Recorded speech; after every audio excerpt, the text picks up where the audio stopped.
Good evening, everybody, and welcome to the Peterborough United Fans Forum. Thank you for joining us here tonight at the Western Home Stadium, and to everybody joining us on Posh Plus. And can you please give a round of applause for our chairman, MacAnthony, and our first team manager, McCann.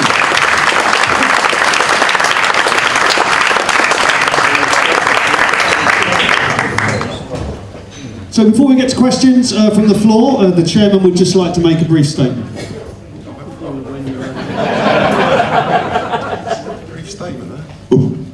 Testing. Are we all good? Yeah. Nice to see you all. Not sure what am I doing a brief statement on, basically. Well, I know that the reason for the event tonight is obviously Joel, who used to work for the Telegraph. He's not here tonight. I don't know if there's anyone here on his behalf, but if you check on the website, you'll see I donated a little bit of money to the campaign. It's for bathrooms for people with disabilities and improving those facilities, and it's an important topic, obviously, to discuss. So, if anyone has a few spare shillings, make your own donations anyway, so I will ask for that. I think I've been asked as well by the club, some people will be asking and starting the questions off tonight and probably asking about David Patton, our CEO, where is he? So just to draw a line under that and make it very easy, David's currently away from the business, an undetermined period of time. He's an employee at a football club. No other comments are going to be made at this moment in time, and none are needed. During this time, we have Leighton over here, who's the operations manager, was hired as a COO last January. Phenomenal guy. He was at Southampton for 20 years and really enjoyed working with them. And he will be meeting the fans groups who have emailed me in the last couple of weeks, because we dropped the ball, I think, on meeting with them, and Leighton will be taking over. I'm sure you've met him to do with the safe standing and the relocation of seating and standing areas, and he's a wonderful person to work with. So any questions for Leighton, feel free to ask them tonight. It'll take some pressure off me and the gaffer. So getting on with business, good to have this young man back at the football club, I'm sure you'll all agree.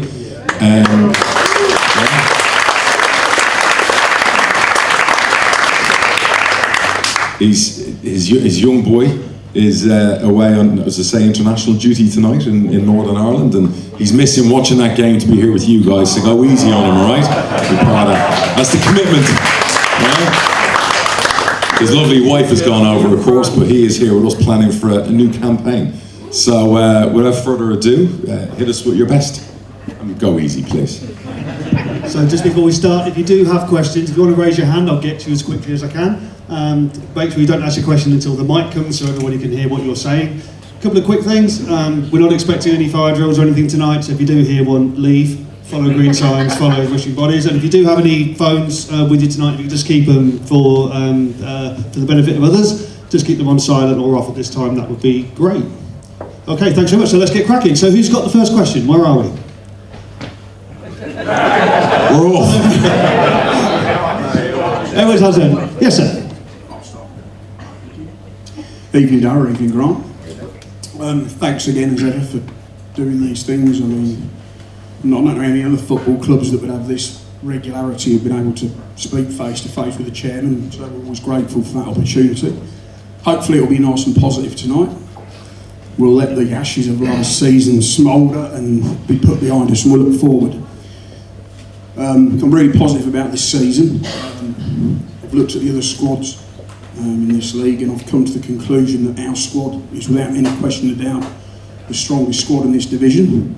I wouldn't swap our squad for anyone, maybe Sheffield Wednesday, but I've put my money where my mouth is. I thought 16-1 on us to win the title at the start of the summer was an insult. So absolutely. I've filled my boots. It's my semi-retirement plan. So when we sort of seal promotion with 7 or 8 games to go, Grant, make sure we keep the old foot to the floor, secure that title. I've waited 42 years to see us win the league. I've been watching us for 42 years, so this is the best chance I think we've ever had. I mean, this squad is phenomenal. So on that front, again, we took a lot of criticism last year, Darragh, over the recruitment, and I think, yet again, you've proved you knew what you were doing, or the previous manager knew what we were doing. No disrespect, a lot of these players were signed by the previous manager. Poku, absolutely going to tear this division to pieces. We're now seeing that Randall is the real deal. Joe Tomlinson, players that were criticised, they are going to be massive for us this year. What about Futi? Absolutely, yeah, we didn't sign last summer when you were starting to get hammered. So I trusted the process. I always trust the process. 100% faith in you. I think the biggest thing this year, I think for me, it's not just the signings, it's the fact at this moment in time, we haven't sold any key players. So the first question, obviously, is obviously I thought a few years ago when we sold Britt, right at the start of the season, literally the day before the season was about to start, I thought we didn't really recover from that. Sure. Because the manager will probably confirm. You go through a pre-season, you've got your squad, you're preparing, you're getting ready for that first day, losing a key player there, really unsettling. I don't think we really recovered from that. Yeah. So the first question is obviously, are we going to be selling everybody? And the other side to that is, obviously, I don't understand the financial side of the business, but is it worth the short-term pain to get the long-term gain of being absolutely certain that we'd seal promotion? Sure. Don't get a transfer fee now, but the long-term gain of getting to the championship, we now have a manager who will get us to the championship and keep us there. Okay. What is clear from last season, and no disrespect to our previous manager, because there's no bigger fan of the previous manager than me, but it's quite clear the improvement we made when Grant came through the door was unbelievable. We would have stayed up. Grant had that squad of players all season. There is no question of doubt about that. So if we get back to the championship, I don't think we need to really sign anyone. This squad we've got here would more than survive, in my opinion, in the championship under our excellent manager. Okay. Great points there. So there's a lot to unpack there.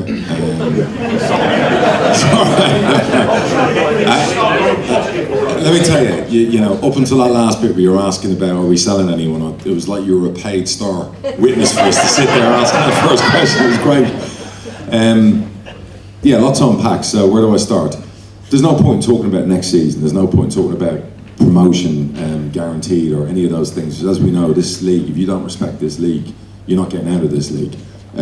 You can have the best squad in the world, but if you don't have all the other pieces around it, i.e. the manager, the staff, the things they want, you're not winning a league, you're not winning a promotion. But I agree with you, there's a lot of talent there, there's a lot of things to work with, and it'll take time, but we'll be very good. I've made joking quotes about the greatest show on turf in the league. I believe that on our day we can be as good as that. Like I said, the Vengeance tour a couple of years ago, it was all in jest, and then it gets sprawled across newspapers. You go and lose Thacker and Stanley, and everyone's throwing that back at me on social media. And sometimes, we're a bit too quick to judge. You give it time, but we've got some great ingredients. We've got some great talent. We've got some really, really good people behind the scenes. And there's no point in looking back to the previous manager or what happened when Grant was here and we would have stayed up. You're most likely right, but that's done now. So it's a fresh chapter, it's a new start.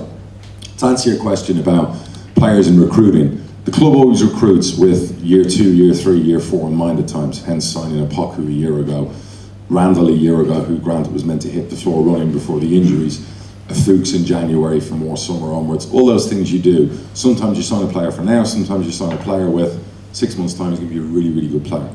David Ajibobi might be a great example of that, where we identified, we looked at him, we all agreed, but he might not be in the team on Saturday.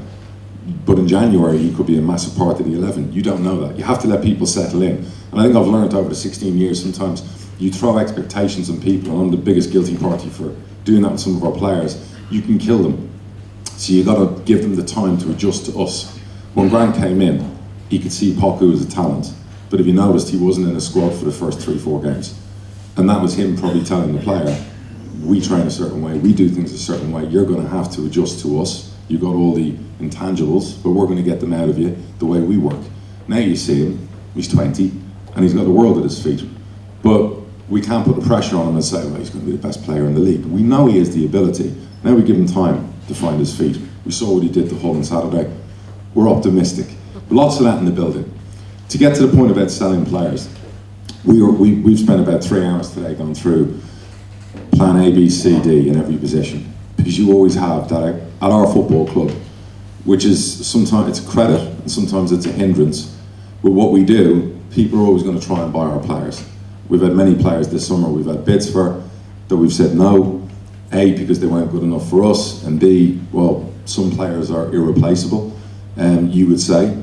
And it comes down to a couple of things. One, a club hitting the valuation you have, and 2, doing right by the player if the move's right for you and right for them.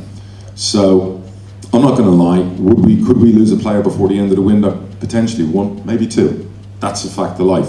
We've come down from a league. The financial side of things is horrific when you come from champ to League One. You know, in the Premier League you get, I think, 200 million promotion money or parachute money. From champ to League One it's like 300 grand. You know, you've bought all these players, you've got players on contracts, and yes, there's adjustments for wages for being in League One, but you've still got like a £7 million hole. And I become very aware from our fan base through April, May and June, talking about our accounts and talking about, well, the football club's carrying this much in debt, that much in debt. And we have to do better on that side of things. We have to acclimatise better. I call it financial acclimatisation, where we have to reduce the debt at some point. We have to live within our means. I'm not saying that's today. And I'm certainly not saying we have to sell a player in the next 6 weeks. That's not the way we do business. If it's not right for us, they won't go. If it's right for us, they'll go. We have a player at the moment we've had 4 bids for. You know, everyone knows that, it's out there. The player knows that. We know that. Because we trust our players, we'll be very transparent with them. They're going to know anyway. Because agents are going to get tipped off, players are going to get tapped up. And sometimes a player will want to leave. And sometimes that sometimes creates its own issue. But in this case, we've got a player who I think would probably be man of the match on Saturday, because that's the character of that player, who there were bids coming in for. Even though whilst they might want that move, they're incredibly professional and know doing their best for the team will get them long term where they want to be. So if in the event it happens that we do sell a player or 2 players, trust me, we always have a very good replacement in mind. And we've had that meeting today. It's a follow-up to previous meetings where we always have to have a plan in place. Don't think someone's going to leave and we're left short. That's not going to happen. Calls are already in action. Agents have been spoken to, players have been spoken to. We know what we want to do. The gaffer's good, he works the way we work very well together, and we have to make sure we do what's right for the football club. And the ultimate thing for the football club is growth, paying our bills, doing things responsibly, doing things whereby we still feel we have a competitive squad and team out on the pitch. Those are the things that matter. You know, I don't want to run a football club that's not competitive in League One. He doesn't want to manage a football club that doesn't have a chance of promotion in League One. That's where we want to be, is back in the Championship. We can talk about the horrors of last year, and it wasn't good on so many fronts, and of course I take a massive responsibility in that. That's football. You stand by results, you stand by the actions you take, and you can't take it when it's good if you don't take it when it's bad. So I've never been one to hide from any of those things, and you make mistakes, you learn from mistakes. All I can say is, we as a club today have really good people behind the scenes, really good talented group of players. Barry reminded me today, we have 48 professional footballers at our football club. So we have a lot of players through the different groups. It would be 18s, 21s, first team squad. Probably a little bit too big, because they're like squeaking down there at the training ground at the seams with too many people and too many players. But we're in good shape. And I hope by the end of August we're in even better shape. And that's the long-term goal. I don't know if the gaffer wants to add to that, or have you got a question, Chris? Thanks for your contribution to that one, Grant. That was great. Well, we're going to take I'll just take one of the questions that were related to what the gentleman asked just a few moments ago, which was from Chris Sharp, and this is for you, Grant. And in Chris's view, each year when the clocks go back, we appear to experience a drop in performance standards. Some players' heads get turned at this point of the season when the transfer window weeks away. How will we ensure that our standards remain at a consistently high level throughout this season? And that's from Chris Sharp, who's online. More to do with the consistency in training. It's very hard to keep a consistent level in any season, but everything we do at the training ground will hopefully produce the results of the weekend. So thank you very much for the question. I can't speak for what's happened over the last 2 or 3 years. Our focus is to have a real good impact this season in everything we do, but that will come from what we do on the training ground. Okay, we've got any more questions from the floor. Anyone with hands up? All right, let's go back to the questions from online, shall we? And buckle in, people. This may be a long night. So let's go back for a second question. Another question that came in from Harry Clark, and it's to do with recruitment again. And Harry Clark says, if we get promoted, let's say when, shall we? But if we get promoted to the Championship this season, how would we approach in the transfer window? How would our approach be different to the last time we got promoted? And that's for you, Darren. I don't have a time machine. If I did, I'd go back a year. We're going to approach it the way our club always approaches things. We take things head on, we plan, we do things right. We try and do things right without bankrupting our football club. We have a management staff, and I say staff, it's not just the manager, the assistant manager, the first team coach. We have people that Grant have brought in sports science, physiotherapy, that are different mustard. And fair play to them. It's eye-opening. Grant said a really interesting thing to me when we did a Zoom interview for him to come back.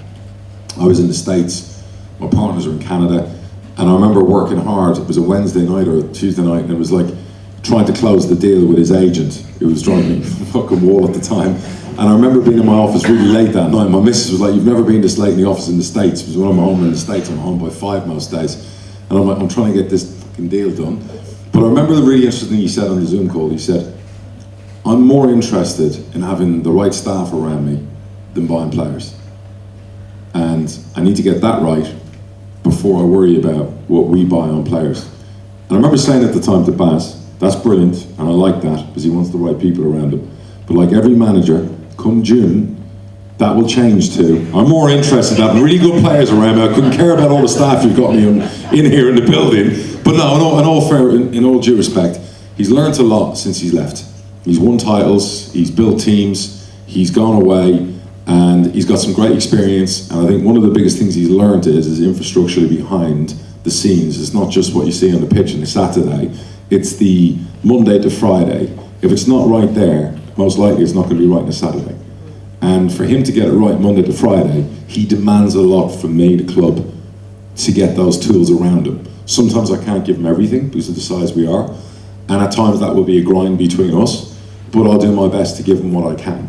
Do you know what I mean? But I think that is actually more important to him than anything else. But I can't speak for him. Thanks, Darren, and thanks for the question, Harry. So, has anyone got the ball? Come on, who's got a question from the floor? Hang on, we've got one here, so I'm going to come here and then come over there next. So, there we are, just give your name and then ask a question. If you don't ask a question tonight, you're banned for the rest of the season. And by the way, there's no refunds again on season tickets. Hi, you're right. Again. Yeah, question for Dara. I know it's not something that you necessarily deal with on a day-to-day basis, but I think something that a lot of fans are a bit worried about and want to see what's going on is with regards to the new stadium. In the last couple of months, there's not really been any update with regards to that from sort of the other owners, yourself. So just sort of keen to know what's going on with that. It's a very honest and open question. Here's the honest answer from me. I've got so much on my plate at the moment to do everything else that I have to defer that to Randy. And unfortunately, I can't speak for him. He will be over soon, and maybe he can do a similar event or answer those questions to fans or whatever else. But right now, my shoulders are full of stuff to deal with, and I'm here for the next, obviously, period of time. I think 8 weeks without my family, dealing with stuff, so I don't want to get into the nuts and bolts in that.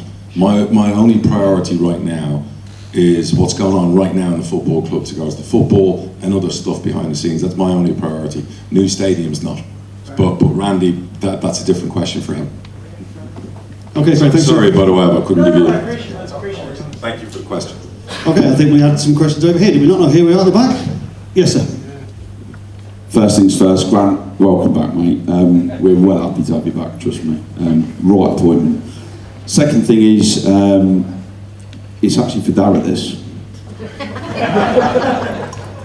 The man sat to your right, if it was a different man that you said on your podcast would always have a place at the club, how further much behind would we be?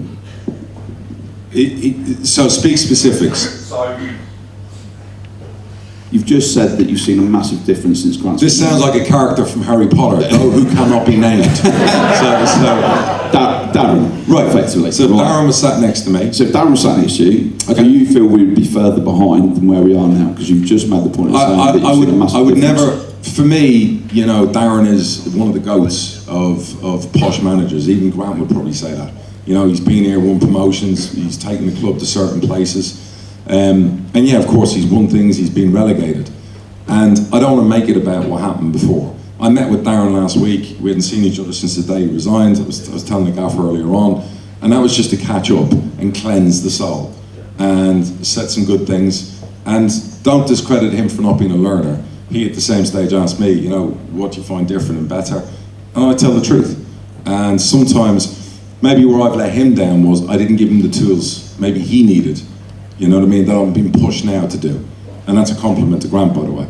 So these are the things you learn as you go along. Not everything that happened last season could be put on one person's shoulders, i.e. Darren Ferguson. It's a collective win, it's a collective loss.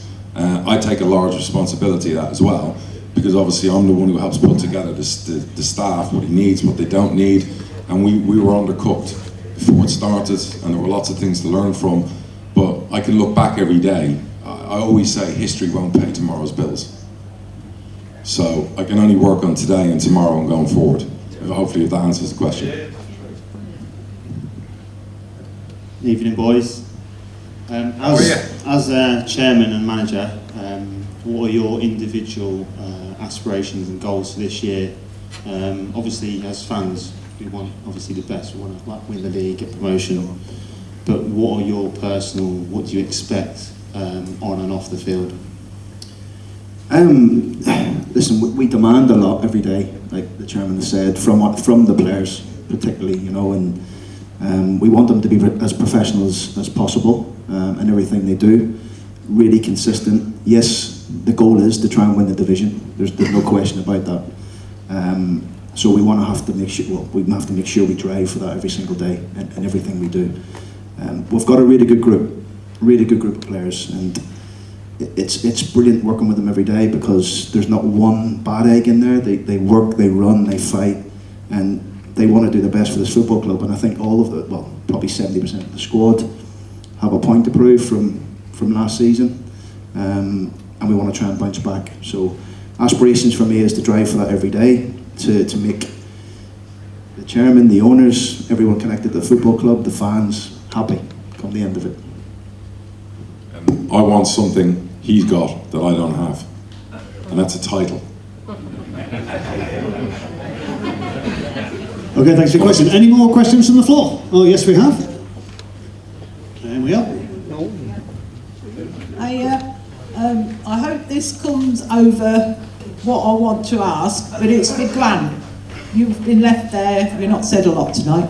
Darren was saying you went away and you've come back again. Personally, how do you feel you're stronger and better this time round, what you've learned from the time before? If that makes any sense, does it? Great question.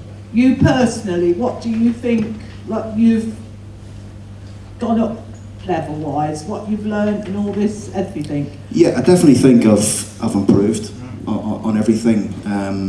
I've learned to be a lot more calmer in certain situations.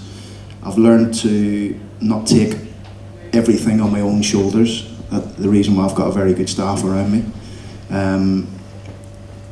I've also went away and learned how to win, how to lose, how to not take it home with me. I think probably the first time I was here, it affected my entire life. You know, results. It was driven. It wasn't the same with my wife or my kids.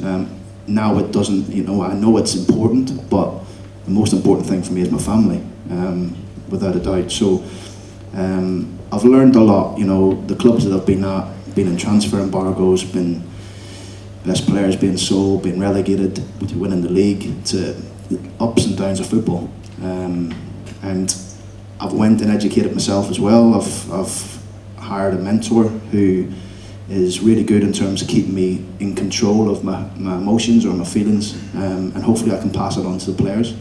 But also, you know, dealing with players is never easy, particularly the ones who are not in the team.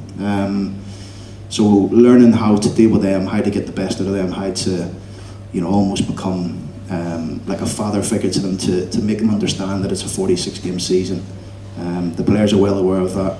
I've got to pick my first team of the season on Saturday at Cheltenham. There's going to be probably 10 or 11 and disappointed. But what you'll see is and hopefully you see it against Hull, is a real fire in their belly when they come on. And a lot of things I've learned away from football and in football that I feel that I'm a better place now. Great question, thanks for that. We're going to go to a couple of questions that's come in via email. This all relates to our youth policies now and our academy, so it'd be good to hear your views on that. The first one is from Paul Cooper, which is for you, Dara. which is can you talk us through any policy or understanding between owners and manager about how the club should be progressing academy players or graduates? So for example, is there anything in existence which stipulates how many academy players or graduates should be in the starting 11 on match day squads? So it's a good question. I don't think any manager would work for you. You know, certainly a club who wanted to get promotion, the quality manager you'd want to get that says, well, in your contract you have to make sure 3 of our youth players play in the 11. That's not something I'd want to agree with a manager, because that puts false pressure on somebody. And then they're not picking players on merit, because young players dip in and out in form. The manager is well aware from his history with the club, but that's never really changed. And yes, Jason's been a massive part of the academy that's come in now since him and Randy have joined. We want to progress to be the club that instead of goes out and spends $1 million or $2 million in transfer fees, eventually whittle it down to 30-70, 30% buying talent and gems and 70% producing talent. That's the aim.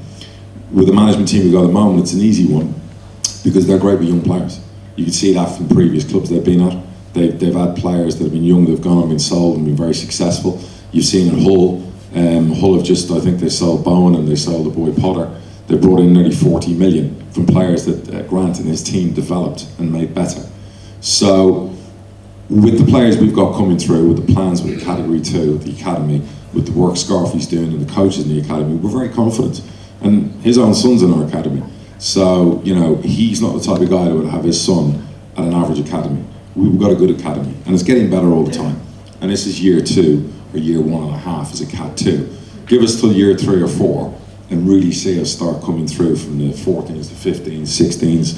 Those players in 4 or 5 years' time will be breaking into our first team. Whether they're in the 11, that's going to be a merit, and I'd expect Grant to be managing the Premier League by then, so whoever that manager is by then, do you know what I mean, to play them, but that's where we are as a club of the academy. Do you think that's the long-term strategy in terms of becoming sustainable? It has to be. It has to be, because... Bringing the players through the academy is the... Yeah, because, you know... Financially, it's going to be very difficult for a club our size to sustain it. Always. On the transfer market, as we saw last summer. It's the way it goes. That's football. And if we're going to have a chance at the championship level, we have to get that side right. As well as the recruitment, as well as all the staff and the fitness, we have to get our academy right, because they can blossom. And if they're good enough, and Cat 2 is going to develop good enough players, they can blossom at a level like the championship. We saw it in batches last year with Ronnie, with Ricky, with Harrison, players like that. We need 10, 12, 14 of those players, not 2 or 3 or 4. So when we get to that stage, we're going to be in a really good place as a club. You know, hopefully we'll have very little debt, you know, be in a really good place, whether it be stadium here or a new stadium, and a thriving academy that's just bubbling with talent that we're producing. And we don't want to be the club that's in the bottom of the league producing all these young talents getting nicked left, right and centre. We want to be in the top half of the championship where we're doing it. And if we do that, we're going to be in a really good place. So some short-term pain for some long-term gain. And as you see the next 3-4 years develop, it'll be less in transfer fees, more on academy.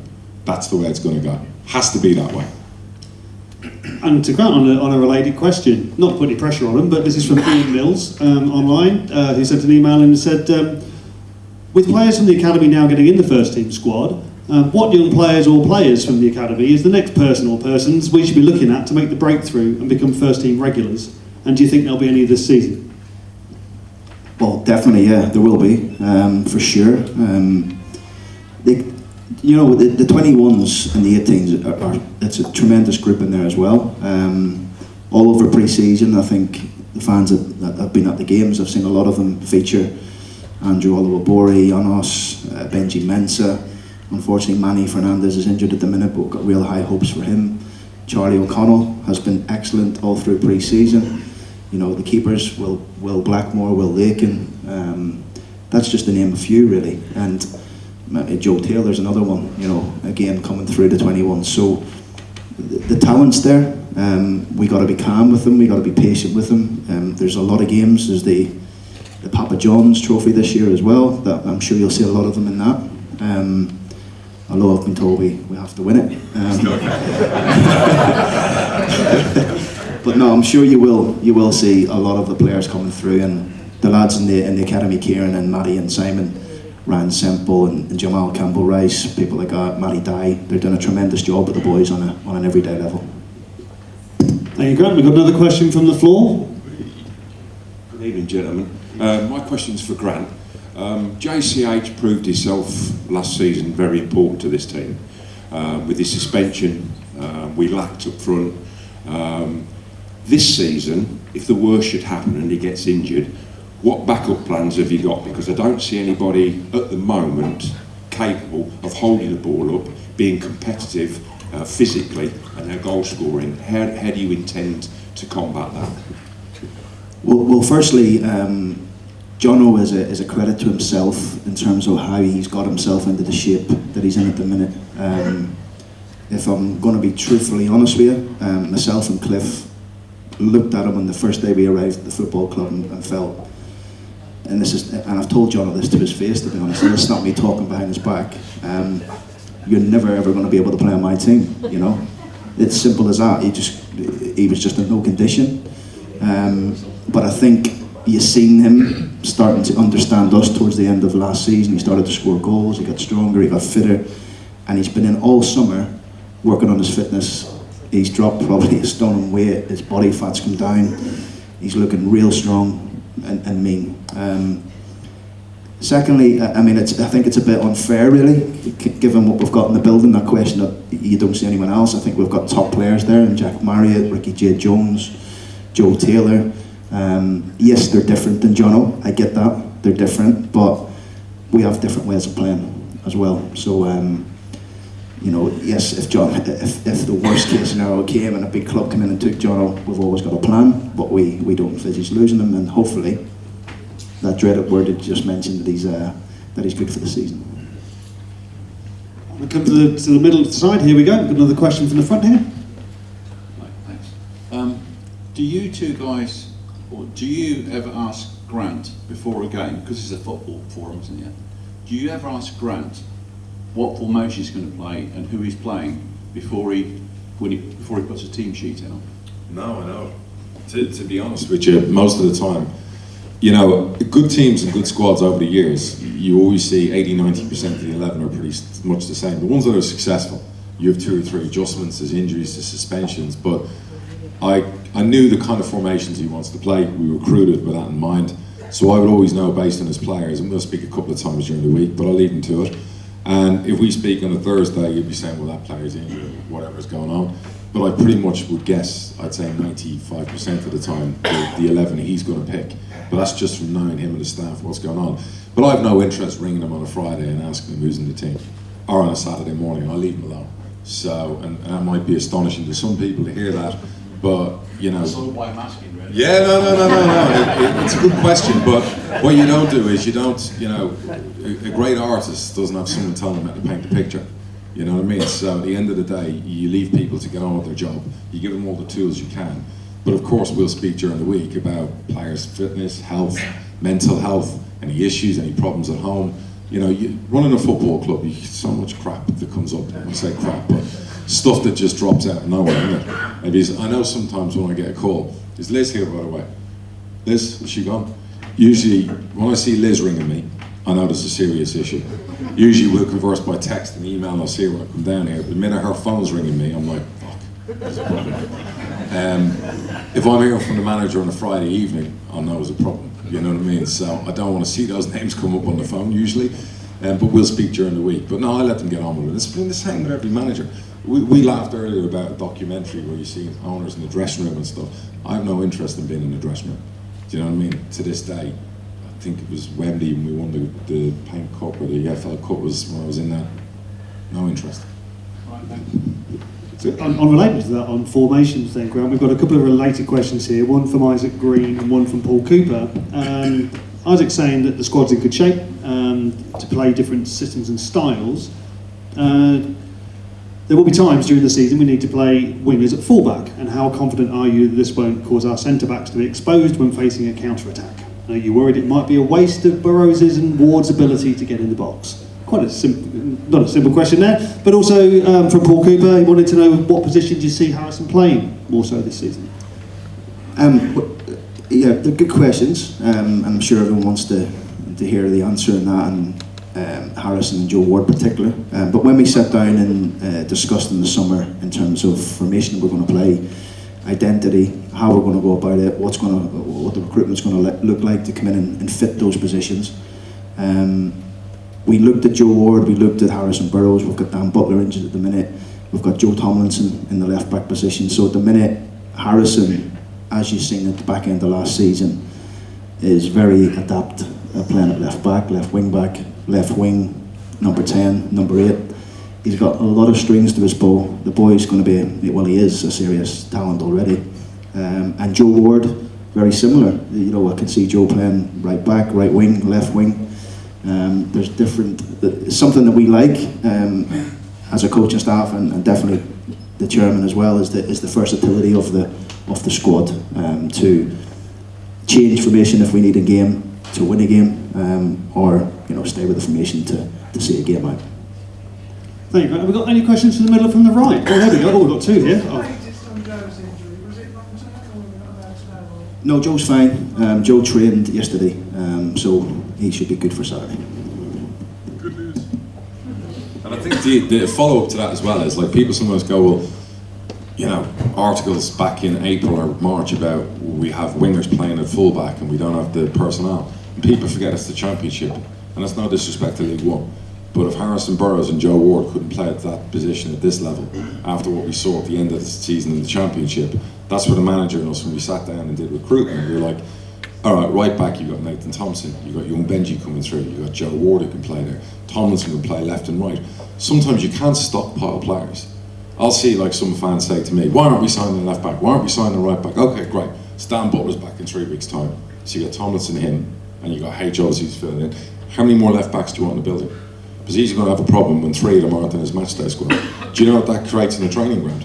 So then you go to right back and say, well, Tom O's done very well pre-season. Joe Ward, we know what he can do. And then you got young Benji, who part of our process is backing up and hopefully breaking through. So you sign a 4th one. So what are you doing with the other 3 come match day? Those things, the manager can speak for that, lead to problems. When too many players aren't involved or can't get in, it's almost like a cancer at times in a football dressing room. So you can't just stockpile players over and over. And the management and staff, when we sat down, felt those players could be very, very good in those positions when needed. But we have that flexibility across the squad. Good evening. Several times over the years, Darry, you said, we need to sell to make the money up. Yeah? How often have you considered, some people have suggested that if Ronnie goes, he goes away for a year but comes back on loan, how often do you try and do a sell with a view to having a loan back? It depends on the player. If someone's buying an Ivan Toney from you, you're not getting them back. If someone's buying a young player from you and they're going into the 23s for 6 months, sometimes the benefits to bring them back to us. Whether we got them in League One, that's a different story. If we're in the Champ, definitely you're doing a deal where you're getting them back if the bigger club is buying them. So ideally, of course, you'd want the best of both worlds. Yeah, give me a load of money and I'll have the player back for free for like a year. But ideally, again, is one of those things that always pays the bills, and it doesn't work that way. But we asked the question. We did it with Ryan Bennett once. We sold him, but we kept him for 3 more weeks, which gave us time to get a replacement. You would always ask the question, but you're always going to get the answer you want to hear, right?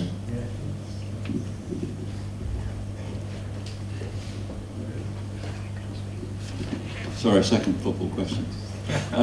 So the players, the leadership comes from Grant, and the standards he sets, his attitude, his philosophy. That's where the player, that sort of embodies the way we play the game. I was really surprised that JCH was made captain. So my question is, why did you make him captain? Because I think Joe Ward's an absolutely he's an incredible professional, Joe Ward. He's actually the longest serving player as well, I think.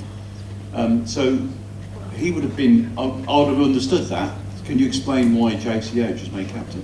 Yeah, good question. When you're picking a captain at any football club, and my thought process around that is someone who is very well respected by the players, somebody who is committed to the football club, and you're saying, yeah, Joe Ward. But I felt at the time when I made Johnson captain at the back end of last season, his performance levels went through a roof. Again, I think he's shown the dedication and the commitment over the summer to come back in the shape he's come in. And I think he can take, you know, the responsibilities of what a captain has to do and has to bring to a table every day on his shoulders. With Nathan Thompson in and around him. We have a leadership group at the football club that I speak to on a regular basis. There's 5 or 6 of the players that, you know, I'll lend an ear to and speak to them and call them in, down to everything. Whether it's a 6-week plan that we're going to set out for the boys, whether it's travel, whether it's pre-match, do they want to eat, do they not, do they want to meet at the stadium. All these questions are asked by the leadership group, just not Johnson. But he is a leader, he's a warrior.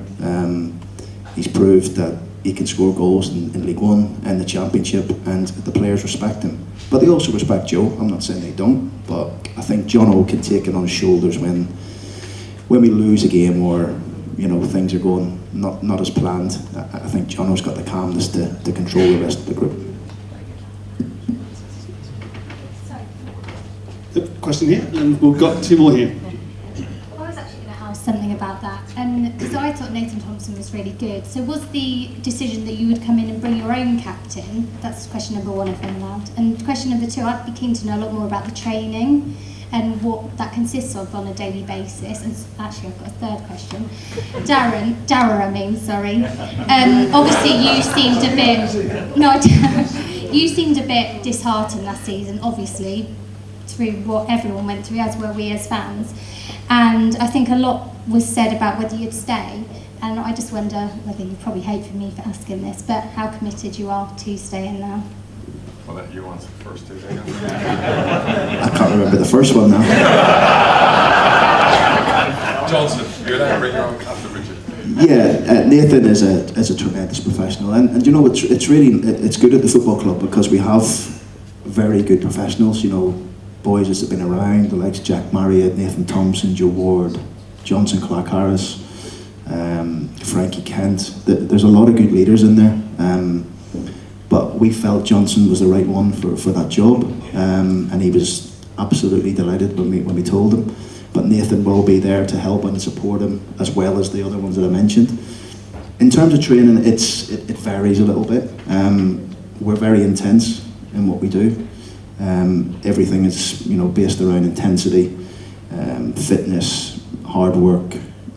But as the week goes into, say it's a Monday to Monday game, probably later in the week would focus a little bit more on the tactical element of the game.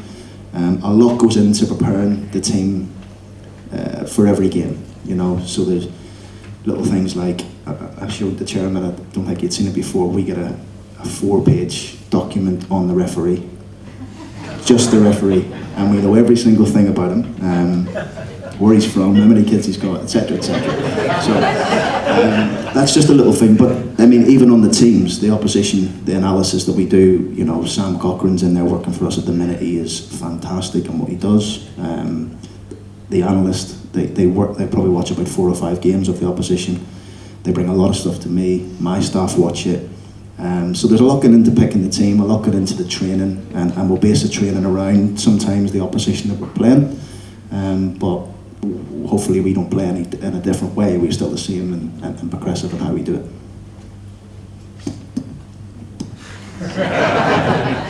Great questions. You should keep asking them questions. So, not going to lie to you, the plan for me, from a personal point of view, was to keep us in the Championship last year and then go. So that was the honest plan. You know, my personal circumstances are, I've got a terrific wife and I've got 3 kids. 2 of my kids are, one of them's got 2 years left in high school, the other one's got 3. And if you know American school and the systems, the final 2 years of high school is college-led. You're visiting colleges all over America, you're doing SAT prep, it's very intensive to get your kids to good colleges. So I've given a lot and sacrificed a lot, and I've missed a lot with my kids being here and everything else. So the plan always was, I was going to spend the next couple of years working back in the States, making sure my son goes to a good college, then my daughter, and then re-engage back into football. That was always my personal plan. Unfortunately, the dreaded R word, excuse my language, screwed that plan up completely. So in a perfect world, I'll put my heart and soul into this summer, get us a title and a promotion, and then I'll be gone. So that is from my own perspective, me being brutally honest and whatever else. My family deserve me now. The club's had me for 16, 17 years. So that's from where I'm coming from. It's nothing I haven't told my partners already, and you know, the long-term view. But while I'm here, it's getting everything from me. Hence why I'm still here in the UK at the moment, making sure this man gets everything he needs. And you know, having a great academy, a brilliant management structure, and a great philosophy to follow, whilst getting into the championship and putting all that work in. Those are my goals. It's my only goal, and that's what keeps me up at night, making sure this place is intact in all those right pieces. So that's me being honest with you. We've got a couple of questions here, but the message to referees is: we know where you are, we know where you live. Yeah, we need to delete that. This isn't live, is it? Where he said addresses. We've got a question from the floor. Sorry for going back to your previous answer, Dara. Would you be leaving completely or staying as a co-owner and stepping down as chairman? Completely. That would be a shame, but I understand the reasons behind that. No, absolutely, and I don't want that. But by the way, we have to win promotion. That's what I want to happen. So you know, that's my end goal, be all and end all. Well, preferably a title. Do we have to stay there as well before that? And that's just me being completely honest when I'm being asked a question. One to Grant. You've had pre-season now.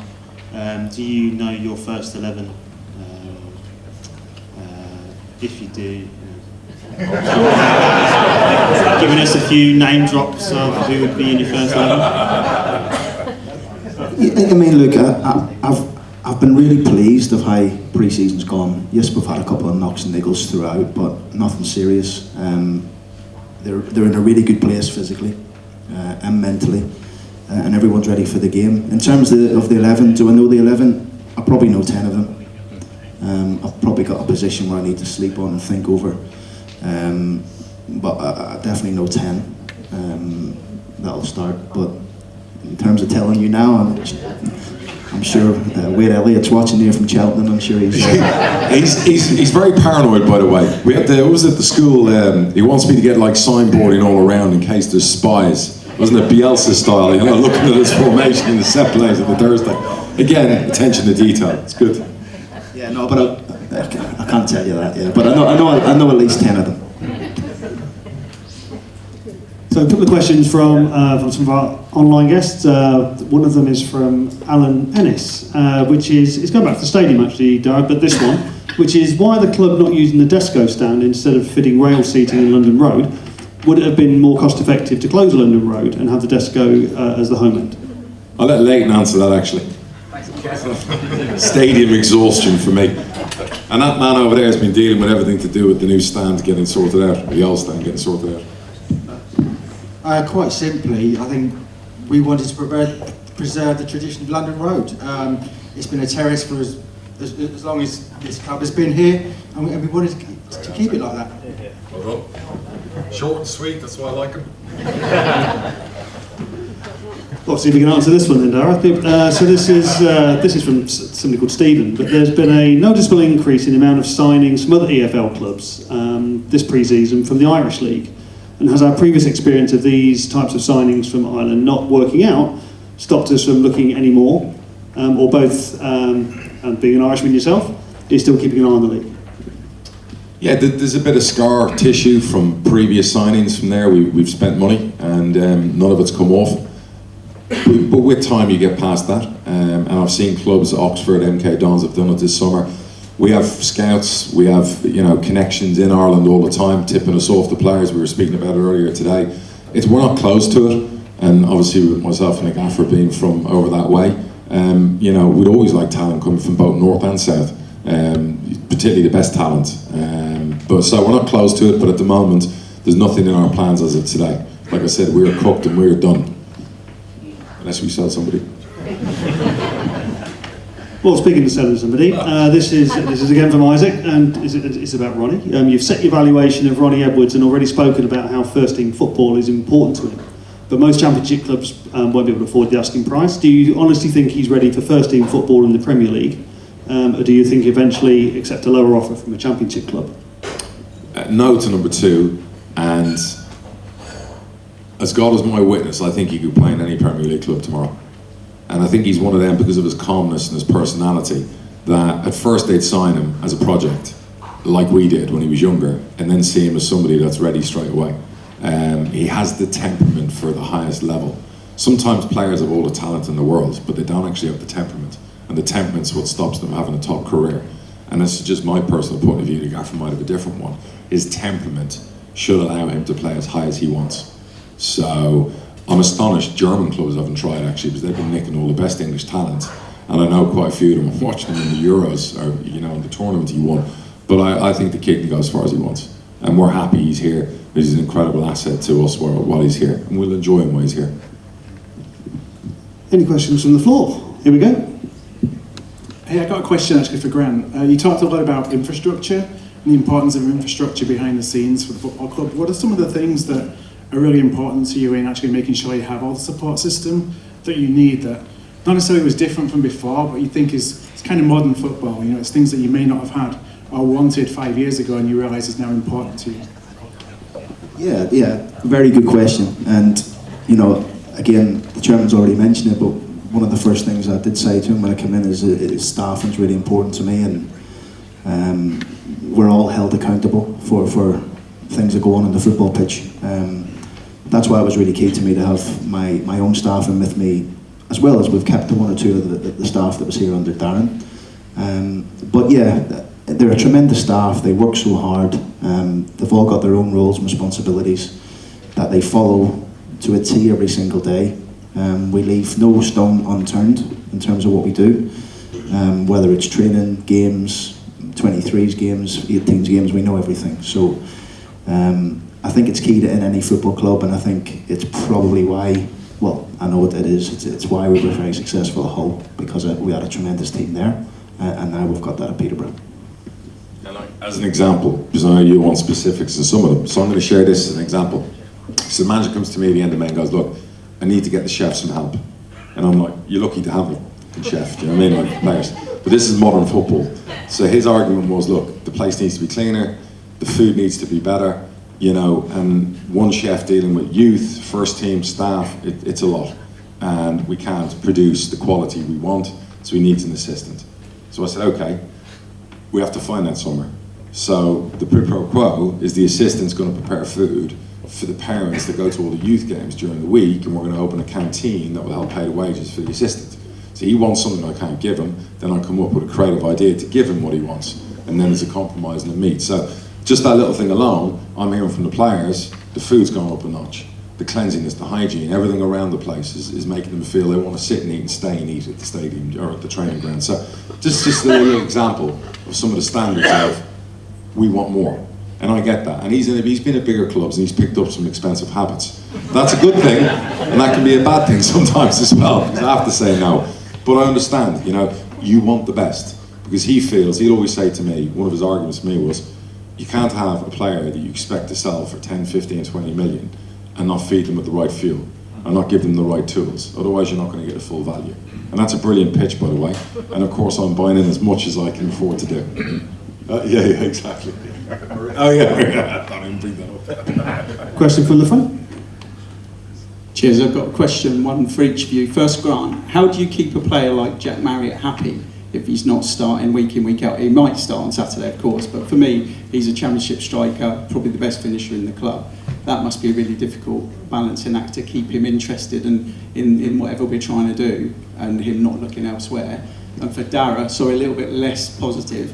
You've mentioned the debt word a couple of times in your answers tonight. As a pessimistic Posh fan, just comes with the territory. Sure. If you're going, some of the figures we've seen in Twitterland are quite scary. We're seeing like 14, 16 million being mentioned. Sure. Long-term future for Posh, what does that look like? And is that debt manageable now? And if not, when do we need to start worrying about it? Well, there's no worry. Well, here's the good news. The club's in good hands, and I've got good partners as well. And I know everyone always worries about the debt, and you're right, it's too high, and it's too high for a club our size, but the idea always was 3-4 years in the Championship clears it out. That all went out the window, obviously, with us not doing our job last year. But here's the really good news, and people always laugh at me when I say these things. Our valuation of our squad is 40 million plus, all right? If I wanted to get 16 million in the coffers next week, I could do that. It's no word of a lie, it's no bullshit. I can show you the offers right now for various players. I could bring 16 million in. So, the way we've structured and built the club, and obviously I've played a small part in that, we have assets all over the place. You know, I'm not going to name certain players now, younger ones, because it's going to put massive pressure on their shoulders, and I don't want to do that. But we have assets littered throughout our squad, our academy, the same thing. So I'm not worried about debt. You know, I'm just talking about doing things responsibly and taking it down to an appropriate level. And that's just us, the world we're living in right now, doing things properly. And when you get relegated, there's a big hole to fill. We'll fill it, it'll get filled. And we get promoted, we're in the championship, we go from there. If not, we cut our cloth accordingly if we're in League One. And that's, you always have to have a plan A, B and C. And whether I'm here or not here, that's always going to be the way. There's good responsible people at the football club. And the one thing I've been proud of in 16 years is we've always paid our people. You know, we've always run the club the best way we can. So I wouldn't be losing a wink of sleep over that. Let it go, Franz. First question. Yeah, again, pre-season we set the principles for the players and the staff. The chairman, the owners, you know, were on the meeting, and everything was about togetherness. You know, whoever starts in the team or whoever doesn't, they'll be fully committed behind the team. And it's always a tricky one when you go and pick a team. You've got all, like I said earlier, you've got to leave probably 10, 11 people out, 3 or 4 not on the bench.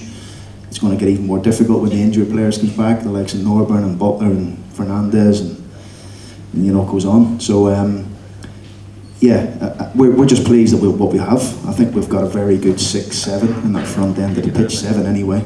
That will all compete, push each other. Different games are going to need different things, and sometimes maybe a formation shift. So every player understands that, not just Jack Marriott. Okay, so we're just coming to the end soon, but we've got one last question from our gentleman here. Evening, chaps. Welcome back, Grant. Good to see you again. This might be a bit of a difficult question to answer, but now that you've been a player for this club and now a manager, given the squads that you've played in, specifically when you first came to the club under Gary Johnson, and then the squad that we lost out to Orient in the playoffs, I think in 2014, how does this current squad that you've inherited and added to in League One compare to those two squads? Because you've played with some excellent players in those squads that have gone to really good things. I'll tell you at the end of the season. That's a great answer. Yeah, they were tremendous squads to be in, and I think one thing about them squad, it had good characters, it had goals in it, it had excitement, it had a togetherness. You know, we all went out together. I'm sure some of you have seen us around the town at times, but yeah, there was a real togetherness with that group, and this group has got that as well. You know, they're a young group littered with some experience, the likes of John O'Frankie, you know, Nathan, but they're really together, and we see them every day at the training ground. They sit, they eat together, they stay, they play pool. They're always around each other.